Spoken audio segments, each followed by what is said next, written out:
2024 was a wild year in WWE where we witnessed 13 different PLEs happen throughout the course of the year, and that means there was 13 different main events. So what we're gonna do is we are gonna tier rank every single main event from these PLEs and figure out what was the greatest PLE main event from 2024 and what was the worst. Now, I guarantee you guys are gonna disagree with me because you always seem to disagree with my tier rankings, but that's okay because it's all subjective. So make sure you share down in the comment section below your tier rankings as well, and what you thought was the greatest PLE main event of the year and what was the worst. But before we get into this thing, make sure you leave a like on this video, make sure you subscribe to the channel, turn on those notifications, and keep coming back every single day because we upload wrestling videos every single day, and we have a lot more year-end wrap-up WWE type of videos coming soon, so stay tuned for those. Now, let's tier rank these. So we're gonna go in chronological order, starting at the very start of the year with the Royal Rumble, which saw Cody Rhodes pick up the dub and go on to WrestleMania. But this Royal Rumble match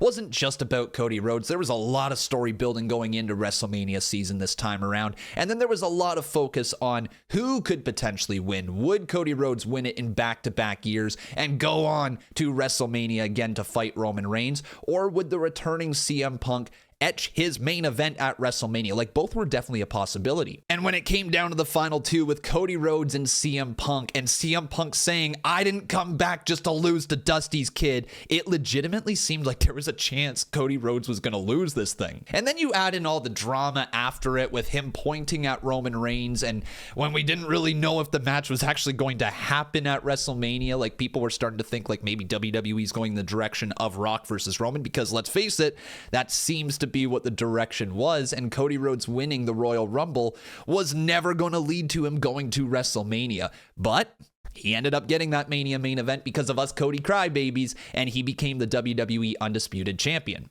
But that didn't happen just at the Royal Rumble. We are just talking about the match itself. And I thought that the match was entertaining. I mean, it's a Royal Rumble. It always is entertaining. But did I think that this was the greatest Royal Rumble of all time? No, it was probably towards, like, you know, the middle range or something like that. Maybe on the high middle range. It was an enjoyable night, but we all expected Cody Rhodes to win that thing. We all knew that this was just a bigger vision at play right here. We needed Cody to win the Royal Rumble in order to get to WrestleMania, and so the finish was never really in doubt. People weren't too worried that Cody Rhodes wasn't going to win. Like, there was a chance, but it never really felt like he was in true danger. WWE did a great job building up the middle of the card and building to the WrestleMania matches that we had, especially starting off with Jimmy Uso and Jey Uso number 1 and 2 in the Royal Rumble. Just a very memorable night as a whole, and I thought it was a great way to kick off the year. It certainly wasn't the best match of the year, and so I think we're looking at a B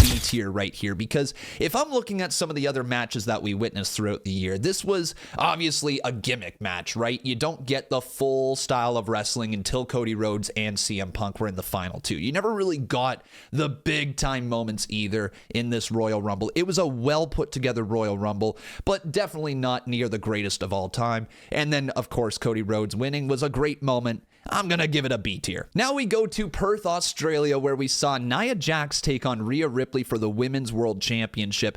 And this was a cool moment because it was Rhea Ripley's return to her home in Australia. In a way, Nia Jax being featured in this match was the start of her rise to the main event scene in WWE. And you could argue that this, I don't even think you will argue, this is the greatest year Nia Jax has ever had for her career. She has completely revamped her character.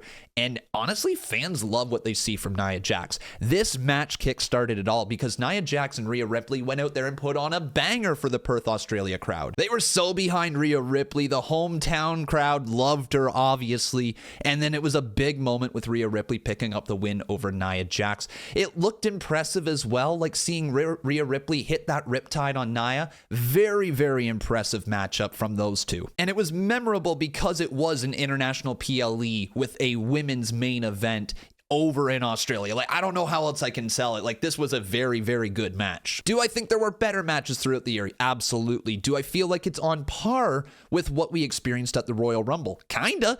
I think it's maybe just a slight step down because obviously it's the Royal Rumble and you don't have the know about who is coming out next or whatever you want to say, right? You don't know who's coming to the ring in the Royal Rumble, so there's that element of surprise. But with Rhea Ripley and Nia Jax, I thought it was a very, very very solid match in the ring. The crowd was hot for it, and the right person won. So yeah, I'll say this is B tier. Now on to WrestleMania Night 1 with Seth Rollins and Cody Rhodes taking on Roman Reigns and The Rock. And if Roman Reigns and The Rock win, it will be Bloodline Rules the next night at WrestleMania between Cody and Roman. Yeah, you know what? This was so exciting going into it. It really was. But this match as a whole,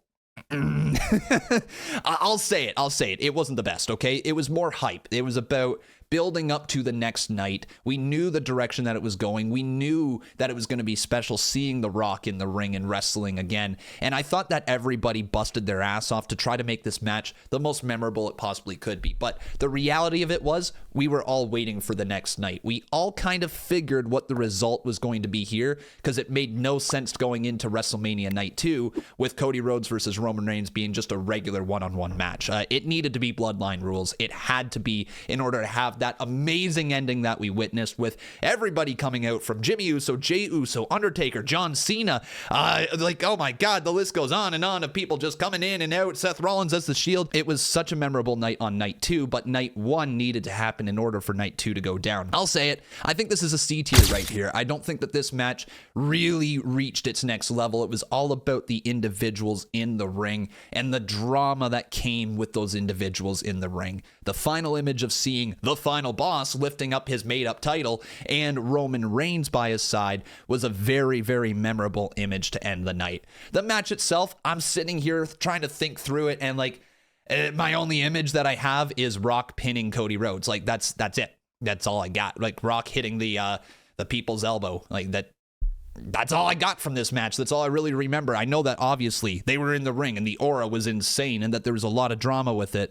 But that's what I remember from it. C tier for this for sure. But I don't think anybody is going to have a different opinion with this one. Cody Rhodes versus Roman Reigns, Bloodline Rules. I think this is the greatest. No, I will say it. The final 8 minutes of that match is the greatest 8 minutes in professional wrestling history, at least from a storytelling and, if you could say, a sports entertainment perspective, I guess is probably the better way to put it. This is the greatest 8 minutes in sports entertainment history, the final 8 minutes of this match. I cannot get over how good this 2-year story was going into it. This is a matchup that not only delivered with the actual in-ring match, the quality in the ring, but this is another match that absolutely delivered with the build. And if you go and you take a look at the build to WrestleMania 39 and Cody Rhodes losing, we had one more year to wait to build up Cody Rhodes all the way to this point again to finally see him finish the story. I literally have bought this signed photo of Cody Rhodes finishing his story because that's how much it meant to me, damn it. It's so great. I love this moment. This match itself, I've rewatched a bunch of times already this year. It never gets old. WrestleMania 40 to me is one of the most memorable events I have ever watched in my life. It is never going to leave me. It's always going to be stuck in this brain. I have no choice but to say that this is S tier. Cody Rhodes finishing his story against Roman Reigns, the drama, the emotion, the final 8 minutes, and of course the actual in-ring action was spectacular. Everything about this delivered. Cody and Roman, you are 100% S tier. But after Cody Rhodes finished his story against Roman Reigns, he needed to go on to the next feud, and the next chapter was him and AJ Styles wrestling at Backlash in Lyon, France. We knew that Cody Rhodes and AJ Styles were both going to go out there and tear the house down. It's Cody and AJ. Let's be real. The two are fantastic in the ring, and their chemistry showed. It was a great matchup just from an in-ring perspective. Add in the fact that Lyon, France was a generational crowd, making this match one of the most memorable matches of the year, with everybody singing at the top of their lungs. Un, deux, simplement deux. The amount of quotes that came from this show is insane. And I will say it, WWE is still trying to replicate that crowd every single international event and even local in the United States. They're trying so hard. They've got the crowd noise meter. They have all the engagement going on in the arena. They're trying to get you to sing along with Cody Rhodes. They're trying to get you to sing along with Seth Rollins. They're doing absolutely everything that they possibly can to make you be as loud as Lyon, France, and it hasn't been met. It has not been matched even in the slightest. We had some great crowds, don't get me wrong, but There is no other match this year that was elevated in the way that Cody Rhodes and AJ Styles was elevated by this crowd. I will say it. It is a memorable match this year, not only because the in-ring action between Cody and AJ was very, very good, but this Lyon, France crowd, I will never forget hearing that crowd. I think that is arguably the greatest crowd WWE has ever had for a singles main event match. I'll say it. All right, they were that damn loud, that damn entertaining. They absolutely deserve to be in the S tier. And same with AJ and Cody. Like, they killed it in that match. So it's not just the crowd. It's the crowd plus the match plus everything that went into it with the build. Everything worked out great for this match. Loved AJ Styles and Cody Rhodes. All right, next up is King and Queen of the Ring with Cody Rhodes versus Logan Paul for the WWE Undisputed Championship. I have to be honest, when I was sitting down here trying to think about what I was going to say about this match, it kind of faded out of my memory. I'm going back to it, and I think what I remember is the dive from Logan Paul. And outside of that, I don't have a lot of memory of this matchup. It's not to say that it was bad. I think that it was a fun match, if I remember correctly. Like, that dive with the camera shot from Logan Paul was hella cool. But I don't really know if there's much more I can say about it. Cody Rhodes and Logan Paul put on a wrestling match, right? I think that that's probably the best way to put it. It wasn't like anything super memorable. It was another title defense for Cody. It was like another opportunity to make it feel like his title was in jeopardy and to get some more eyes on Logan Paul and see what he could do in a main event style matchup. But yeah, outside of that, I don't think I can rate this higher than any of the matches that we've had on there. I just truly don't remember much of it. I certainly remember this match, though, as we got the next chapter in the CM Punk Drew McIntyre feud. This is not CM Punk. This is Drew McIntyre versus Damian Priest at Clash at the Castle for the World Heavyweight Championship. Now, this came at a time when Damian Priest was, like, people were getting behind him, right? But people still didn't believe in him as like a true top champion. Like a lot of people were like questioning how long it was going to be before he lost the title. And a lot of people were speculating that it maybe could happen here at Clash at the Castle. It didn't end up happening as CM Punk completely screwed over Drew McIntyre, which was the peak of that drama in that matchup, and allowing Damian Priest to come in, hit the South of Heaven, and pick up the win. But that low blow from CM Punk, him wearing the referee red shoes and the referee shirt down in that ring, 1, 2, the camera shot was perfect as it pulls back and we see Drew McIntyre staring up at CM Punk with the 2 in his fingers. Oh my God, it was great. What a great moment it was. I think that this is one of the standout matches of the year, to be perfectly honest. I don't think it's S tier. I feel like it's a little too high to put in S tier, but I do think it was better than the Royal Rumble, and I do think it was better than Rhea Ripley and Nia Jax.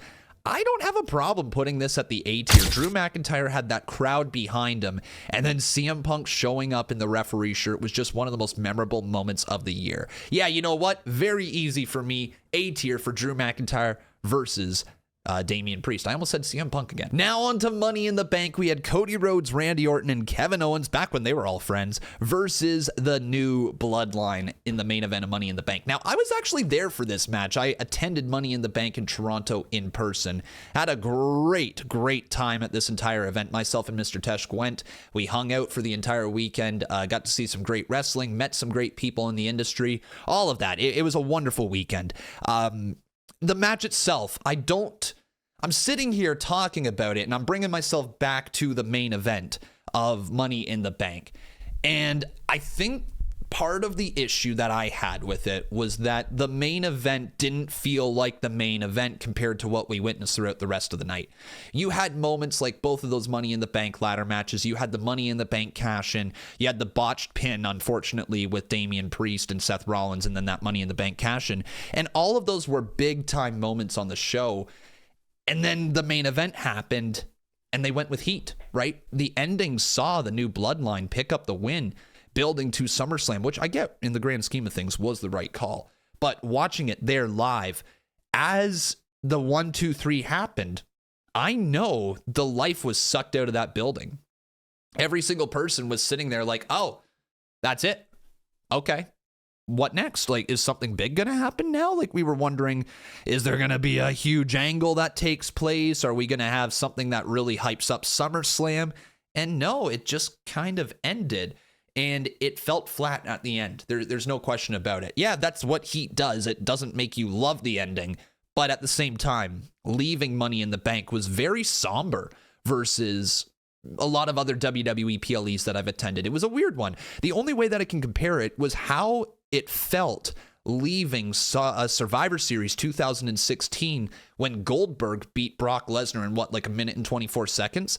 It was different though. That was a sense of like, we didn't get the main event that we all bought our tickets for. We didn't get a big time matchup between them. It was over in a blink of an eye. Memorable, don't get me wrong. But this was like on the other side of it, where it was like this match happened and nothing happened afterwards, right? Nothing was really accomplished except for building to the next PLE at SummerSlam. Yeah, so like, I don't know. I'm not going to sit here and say it was a bad match because it wasn't. I think Jacob Fatu looked amazing in this Money in the Bank match, or I guess match at Money in the Bank. Everybody else did their job, but I hate to say it, this is probably the lowest ranking one that we have here today. I don't know if I'm going to be able to rank lower than C. Like, it's not a D tier, and it's certainly not an F tier, but I think low C is probably the safest bet. In fact, I'll put it all the way down here. Like, we got a C- over here sort of deal. It was a match that I enjoyed, that I got to witness live, but if I'm thinking about what I remembered about Money in the Bank, it had nothing to do with the main event. But now let's go on to Cody Rhodes versus Solo Sikoa at SummerSlam, and I personally really enjoyed this match. I don't know if I can use the word love for this match, but I really enjoyed it. I thought it was a strong matchup, and the right person won in the end, you know.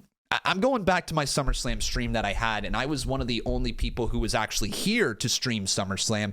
A lot of people went down to the event. Like, I'm pretty sure everybody was down there except for me. Like, I know Wheezy was there, Santi was there, Tesh was there. I think Minnie was there, wasn't she? Like, there was so many people there. And, hey, Minnie, I actually remembered you this time. Don't put me on the naughty list next year, okay? Minnie Portable did a video on her YouTube channel about all wrestling content creators, and she put me on the naughty list. Granted, I forgot to shout her out in my TwitchCon video, but like still, thanks for the ride home though, appreciate it. And I had like 3,000, 4,000, maybe even upwards of 5,000 people watching this main event with me, and we were freaking out for it. We were having a grand old time, and when Cody Rhodes defended his title from Solo Sikoa, it was like, yeah, that's the right call. But there was like this sense of danger for Cody Rhodes going into it. A lot of people were wondering, are they gonna pull the trigger and put the title on Solo Sikoa? Are they going to do it? Like, a lot of people were wondering. But of course, the big moment of this match was the return of Roman Reigns going after Solo Sikoa, and then obviously we were wondering what was next for the OTC. Like, this was the debut, or at least the return. I got a flying hair around here, whatever's going on over there. Get out of here, hair. But Roman Reigns returning was such a big deal, and seeing the OTC for the very first time, everybody wondering what did OTC stand for, it was just a great moment. And Roman Reigns coming back as a babyface is a ground-shifting moment for WWE. It changes the landscape. Everything that we knew about WWE from the early part of this year, all of a sudden was thrown out the window. It was like, oh, what is next? What's going to happen with Roman and Cody? Where are we going with this? And the more I think about this, the more I actually really did enjoy the matchup as a whole. I'm going to put it just below Drew McIntyre and Damian Priest. I think that this drama of CM Punk coming out and screwing over Drew McIntyre and Damian Priest retaining was a better moment, maybe, for me personally. Like, you know what? We could probably say that these guys are on par right here. I don't know. I think I like the in-ring match better between Drew McIntyre and Damian than I did the actual in-ring match of Cody and Solo. Yeah, you could probably put them 1A, 1B sort of deal, you know. I like both matches pretty much equally. But there you go. I think that's very solid. An A tier for Cody Rhodes versus Solo Sikoa at SummerSlam. Next up is Gunther versus Randy Orton for the World Heavyweight Championship at Bash in Berlin. And I think that this is safe to say, from an in-ring perspective, this is probably the cleanest wrestling match that we saw this year. And I mean, that's exactly what was to be expected between Randy Orton and Gunther. They delivered in this main event. The crowd was really hot and very enjoyable throughout the entire thing. In-ring perspective, this is probably, you could consider it to be a low S tier. I'm going to drop it down, though, to high A tier just for one reason. Every other match throughout the year had something extra. There was a little bit of extra drama with the match. Or I shouldn't say every single main event, but like most of the big main events throughout the year had a little extra drama to it. And for this one, I don't feel like there was ever really a danger lurking for Gunther. I don't feel like he was ever truly in trouble of losing this World Heavyweight Championship. And that sucks to say when he's going up against Randy Orton. Like, Randy Orton is one of the all-time greats, but even then, I never bought in to this truly being a matchup that Gunther was going to lose his World Heavyweight title. That doesn't take away from how good the match actually was. And in-ring speaking, like I said, it is probably the best in-ring match of the year. But in terms of story, in terms of danger, direction, all of that, this was just a good, very, very good, I should say very, very good. Very, very good wrestling match. So yeah, for me, I think it's just shy of that S tier. I don't think we can put it on the level of Roman Reigns and Cody Rhodes or AJ Styles and Cody Rhodes. I just don't think either of those matches should be viewed on par with Bash and Berlin's main event. Regardless, great matchup, high A tier, no problem. Next up is the Bad Blood main event as Cody Rhodes and Roman Reigns teamed together for the first time, which was an insane moment and a moment that is still being talked about and kind of a center point for a lot of the stories going on in WWE right now against Jacob Fatu and Solo Sikoa. Now, here's the thing. If this wasn't the main event and CM Punk and Drew McIntyre were the main event, I think you could make an argument that we have one that was better than Roman and Cody. It's very, very, very close. I still think I would probably give the edge to Roman and Cody because it was a 2-year-long story of watching Cody Rhodes trying to finish his story. But if this was Drew McIntyre and CM Punk inside Hell in a Cell, like Cody Rhodes and AJ Styles is pushed down the list for sure. And like I said, Roman and Cody would be in danger of losing the top spot. However, that wasn't the main event. We didn't get that Hell in a Cell match to end Bad Blood. They broke tradition. They didn't deliver a Hell in a Cell main event, and we got this tag match. And basically, this tag match was only there so that we could have The Rock return right after that. And The Rock hasn't been seen on WWE TV since. I don't think that this was a bad match, but I also don't think that this should have been the main event. It should have been Drew McIntyre and CM Punk. They deserve to be in that main event slot. And you could have easily had Rock do the same thing at the start of the show. Like, I know it's The Rock and everything, and he's going to come out last because it's The Rock, but can you imagine the hype that we would have been seeing if Rock did exactly what he did at the start of the show as opposed to the end? And then the middle of the show, we were focusing on what's next for Cody and Rock and Solo and everybody involved with that. And then we get to the main event and we forget all about that stuff. And then we get into Drew McIntyre versus CM Punk. Again, though, that didn't happen. And as a result, this was the main event. And I'll say it, I enjoyed it less than Money in the Bank. Okay? I think that the actual match itself, it didn't hit home for me. I thought Jacob Fatu, again, looked amazing. Like both of these matches right here, Money in the Bank and Bad Blood, Jacob Fatu was the guy I was paying the most attention to. I thought Solo Sikoa looked better in this Bad Blood match, but the drama between Cody Rhodes and Roman Reigns was almost too much drama and not enough wrestling. But I don't think it was the worst match of the year. In fact, I'm going to go right into it now. Cody Rhodes versus Gunther for the Crown Jewel Championship. Now, again, when I'm talking about the worst match of the year, like I'm not trying to discredit it or anything like that, but here's the reality. I didn't get to watch this thing live. It is the only PLE main event that I didn't get to watch live this year. I had a wedding to go to, and unfortunately, as a result, I missed the drama with it. I missed seeing like the build of the match, and it was slightly spoiled for me on social media. Now, I always say this, it's very difficult to give an honest opinion about a wrestling match if you've only watched it once, whether that be live or whether that be after the fact. You need to have the live experience plus watching it back at a later time to truly get an idea as to if you loved the match or if you didn't like it, because you take some of the emotion out on the second watching, but then you also still get that emotional connection from the first viewing. I didn't get that first viewing, and as a result, I saw the results on Twitter first, and then I watched the PLE the next day, and at no point did I feel like I was actually sucked in and worried that Cody Rhodes was going to lose this thing. Granted, again, I did see the result, and so that ruined the ending of the match for me, but that felt like what it was built to was, is Cody Rhodes going to lose it? Is he not? Like, find out later. And so, yeah, for me, this one I just don't have an emotional connection to this year. I hate to say it, all right? But because I don't have an emotional connection, it has to be D tier. It's the lowest ranking one for me this year. And then it was the final PLE of the year. No, Saturday night's main event does not count because that was a TV special. This is Survivor Series War Games, as we saw Roman Reigns, Jimmy Uso, Jey Uso, Sami Zayn, and CM Punk team up against the New Bloodline. Oh, and Bronson Reed. If we take a look at this match from an in-ring perspective and the story, how it was told and built up throughout the night, I think that this thing delivered in every way, shape, and form. There was so many crazy high spots, so many little details for the storytelling, and then the drama afterwards with Roman Reigns and CM Punk saying that you owe me a favor to Paul Heyman, and Roman Reigns not necessarily looking like he's 100% on the same page with Paul Heyman. And then you wonder what's going on with Paul, like he was rocking that red suit, or at least the red shirt with the black jacket, looking like he was a part of the New Bloodline. There was a lot of stuff going on. Actually, Paul wasn't dressed like that for the actual show. That was on the SmackDown before, wasn't it? I digress. But when you have a tsunami from Bronson Reed off the very top of the cage, it's difficult to say that this was a bad match. And that final moment of Solo Sikoa standing on his own as all the baby faces take him out before picking up before the baby faces pick up the win. It made for a really entertaining matchup. Yes, we were all kind of waiting for there to be something after the match with The Rock or something like that returning. We didn't get it, and that's okay. It doesn't make or break the match, but I do think that drops it down just a little bit because people were trying to not get their hopes up, but once they were holding on to that ending for about 5 extra minutes than needed, a lot of people felt like, something was going to happen, and then it didn't, so it just kind of ended. But the match itself was very, very fun. I'll say it, I think it was better than the Royal Rumble. Was it better than Solo Cody? No, it wasn't. It's still an A tier.